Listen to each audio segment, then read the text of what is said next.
Welcome back to Itch.io Deep Dive for the first time in a long time. I thought about this series a lot while I was away, and I found myself a little bit unsure about what I wanted to do with it. While I love highlighting indie games that I think are fantastic, I also feel like I play a lot of games that have potential but fall apart from a couple major flaws. So instead of covering 5 or more games in one video, I'm going to spend a bit more time and attention on a smaller selection of them. I won't stick to a rigid format, but I'm going to try and include at least one game per video that highlights common mistakes or issues I have with the indie horror scene. Without further ado, let's look at the current batch of indie horror games I've collected for you today.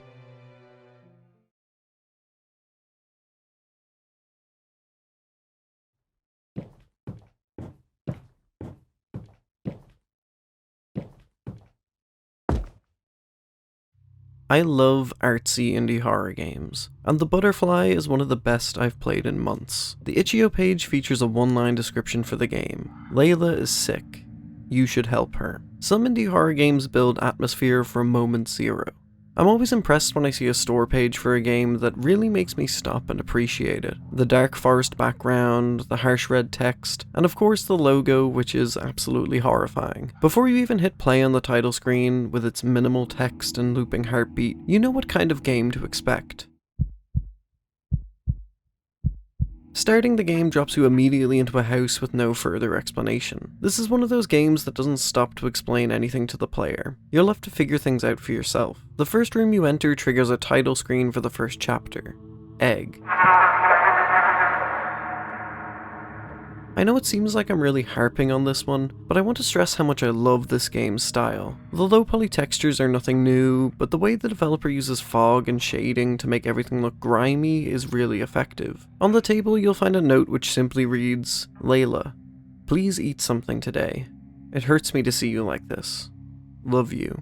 As it turns out, Layla is upstairs hiding under her duvet, asking you not to look at her because the sickness is getting worse. She then asks you to get her medicine from the kitchen. Along the way, you explore whatever parts of the house are open, and discover a creepy mannequin hanging around, as well as items that point towards a dog living here. I don't want to talk too much about the rest of the game because it's only 20 minutes long, and I really think it should be experienced as blind as possible. It's rare that I find an itch game that has a truly effective and poignant story like this one. You find notes and diaries scattered around the house that show what the character's relationship with Layla was like before, and how the sickness has affected them. If I had to be reductive, there's a bit of Silent Hill 2 and Frankenstein mixed in there, and that should tell you a lot about what to expect. The game is clearly using transformation and the life cycle of a butterfly as a metaphor, and while it's only short, I think it manages to pull it off very well. Another thing I want to praise is the sound design. There's very little music in this game, but that doesn't mean it's quiet. The floorboards are constantly creaking,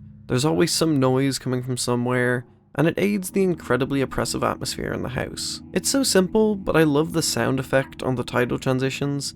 It adds a nice cinematic feel to the game that I love.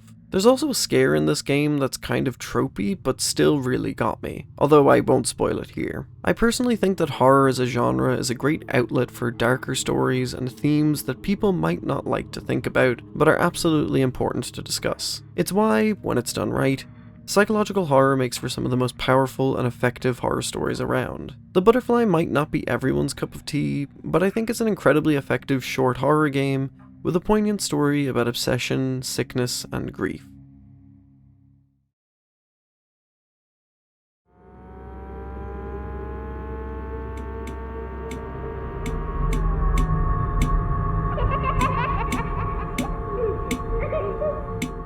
Sometimes all you need is a simple premise executed well to make a good indie horror game, and that's exactly what Drive Me to Hell is. There are a surprising amount of car-based horror games out there, which makes sense when you think about it. It lets the developer put the player on a set path with limited visibility that allows them to really mess with you, and I've seen some very creative driving horror games in the past. This one begins quite simply in a diner, and the protagonist decides to finish their coffee and head home. While you're driving down a main road, you eventually come to a blockade and standstill traffic, so the game prompts you to take a different route. Thankfully, you passed a turn on the way here that should lead you home instead. The controls are very simple.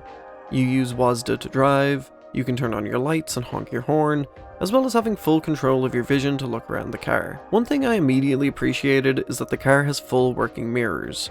both your rear view and your wing mirror. Of course, with a name like Drive Me to Hell, you're not going on a leisurely drive home. Along the new route, you pass a car crash, and eventually find yourself in a strangely derelict city. Night is falling fast. Your visibility is getting worse by the second, and what are those strange noises coming from the back seat? I won't spoil the entire game, but I do want to talk a little bit about jump scares. I am a fan of jump scares, especially when they're well thought out and implemented correctly. This game does feature a lot of them, but I would consider them clever. The previously mentioned rearview mirror is fantastic for telling you when to turn around, and some of the scares rely on your own curiosity getting the better of you. In the beginning, the visuals are what you would expect from a low-poly indie game, but some of the designs are incredibly creepy and well modeled. The child character that appears really reminds me of Monoe and Monoko from Yumeniki, and the way the third character appears genuinely got me. The further you travel into the game, the more trippy the world becomes, and the harder it is to believe you'll ever really make it home. Another thing this game manages to do better than a lot of other driving horror games is to actually have a good chase sequence. I found it kinda difficult, because once you hit something, you're almost guaranteed to get caught from losing all your speed, but the use of the mirror to show how close the enemy is, and the general atmosphere really sells a feeling of panic. As far as the story goes, you can probably guess it from about 3 minutes in. It's a very simple story, one that would be at home in a schlocky B-movie, but for what it is, it's done surprisingly well. The game is about 30 minutes long, and if you're interested in these kind of horror games, then I'd highly recommend trying it out. It's fun, and it's scary. What more could you want?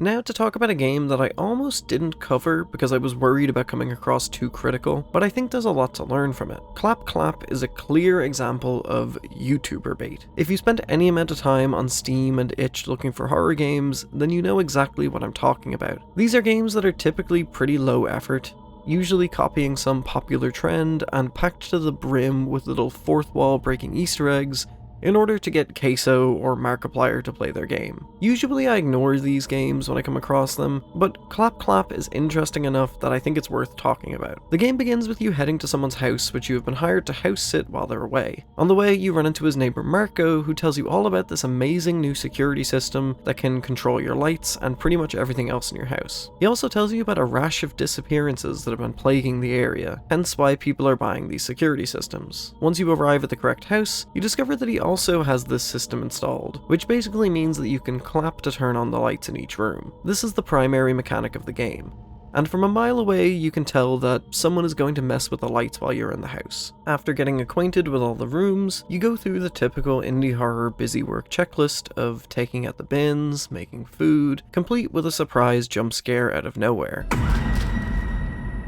After finishing your chores and deciding to go upstairs for the night, strange things start happening. Weird noises, doors opening with no one there, and eventually you see a strange black figure out the window. From this point on, you essentially walk around the house until the enemy appears and the game decides it's time for you to leave. On the surface, this doesn't sound like a particularly bad game, and to be fair, it isn't the worst game I've ever played. To me, it commits the far greater sin of being completely uninteresting. This is the developer's first game, and honestly, with that in mind, the game looks pretty good. It's clearly going for the low poly aesthetic that's popular with indie horror games, but I would argue that the game is merely wearing the skin of an indie horror game. I don't feel like this game was made by a big horror game fan. Instead, it feels like it was made by someone who wanted to capitalize on the views from indie horror channels. Let me tell you why I think this is the case. Number 1, the game is clearly trying to rip off better indie games. Everybody wants to be Fears to Fathom. That's no surprise if you're aware of the indie horror scene.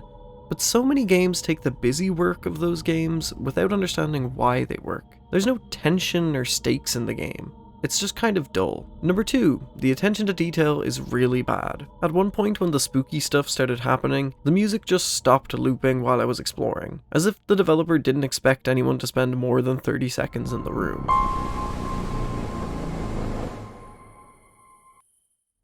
Number 3, the books dotted around the house. If you didn't think this game was YouTuber bait before, then maybe the book titled How to Get Spooktubers to Play Your Game will convince you. I get that the developer is going for a tongue-in-cheek kind of thing here, but it just comes across as really desperate. Finally, number 4 is easily the worst. The chase sequence at the end doesn't work. If you just run away from the enemy, you won't notice this, but I decided to see what the death animation looks like, only to discover that if you just stand completely still, the enemy won't even try to kill you. He just stands there and does nothing until you walk into him.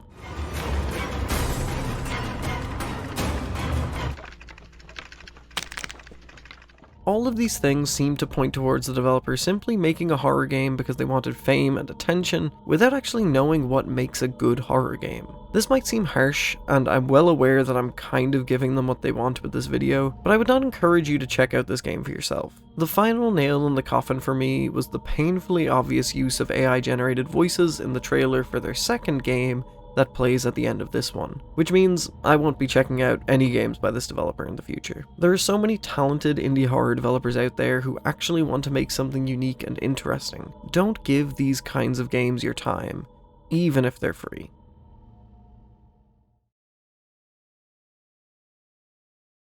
I sleep with my eyes open, staring at your eyes on the sea. You breathed into me for years, a flame that eats at my bones.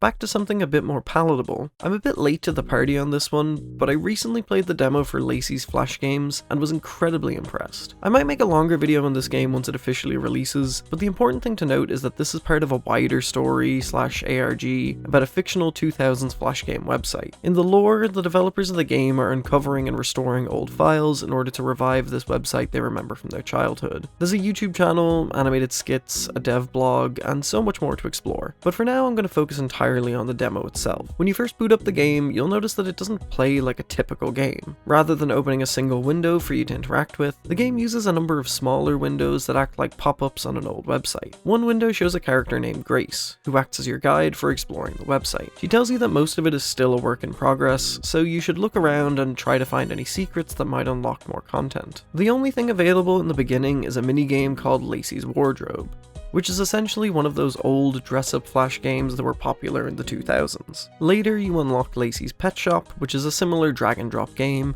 and finally, Lacey's Love Meter, which lets you see what the characters' relationships are like. Obviously, I wouldn't be talking about this game if it was just girly Flash games from the 2000s. Each one contains a secret that you have to find in order to unlock more content, and as you do, it gets progressively darker and darker, eventually leading to a full adventure game hidden away somewhere. Beyond the games themselves, the website also includes some background story of Lacey and her friends, as well as supposed fan letters and drawings from back in the day. Beyond the game doing something I've never seen from an indie game before, the atmosphere and aesthetic is so spot on. Nostalgia comes in waves, and I feel like the early aughts are far away enough now that we're going to see a lot of nostalgia for this era of the internet, back when websites looked like this and not everything was hosted on a handful of social media sites. Lacey's design and art in general feels like something you would have seen on DeviantArt, and without spoiling much of the horror sections, there's a real old school feeling from it. It's somewhere between modern analog horror and classic internet Flash horror. Even if you weren't around for this era of the internet, I think this demo was well worth trying. There's definitely some extended lore stuff that I'm unaware of, and I'm sure the full game will be a lot more involved, but I think this is both worth your time and absolutely worth keeping your eye on. I've talked a lot about authenticity in this video, and I think Lacey's Flash games is the perfect antidote if you feel like originality and unique ideas are dead. This game is rough.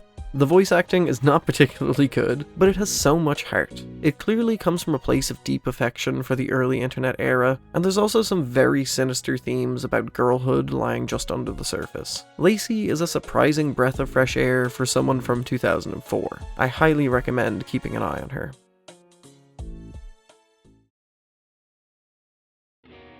Thanks so much for watching this video. It's been really fun to dive back into the indie horror scene and see what I've missed while I've been gone. I plan on making a lot more of these videos, obviously, and everything that I talked about that I think is worth checking out, you can see a link in the description. I also want to announce quickly that I now have a second channel called Cicada Reads, where I'll be posting book reviews and discussions on books and all that kind of stuff. If you're into it, please do check it out. I would highly appreciate a, sub, but if you just want to hear me talk about video games, of course you can always stick on this channel. I wanted to make sure that they were separate so that people who just want to follow me for horror games want to stay there, and I won't be kind of filling up your inbox with stuff that you're not particularly interested in. This channel isn't going anywhere. I do plan on continuing to upload here. I just wanted to, plow another field for a bit. But yeah, thank you so much for watching. I hope I see you over on my other channel, and if I don't, I will see you in the next video.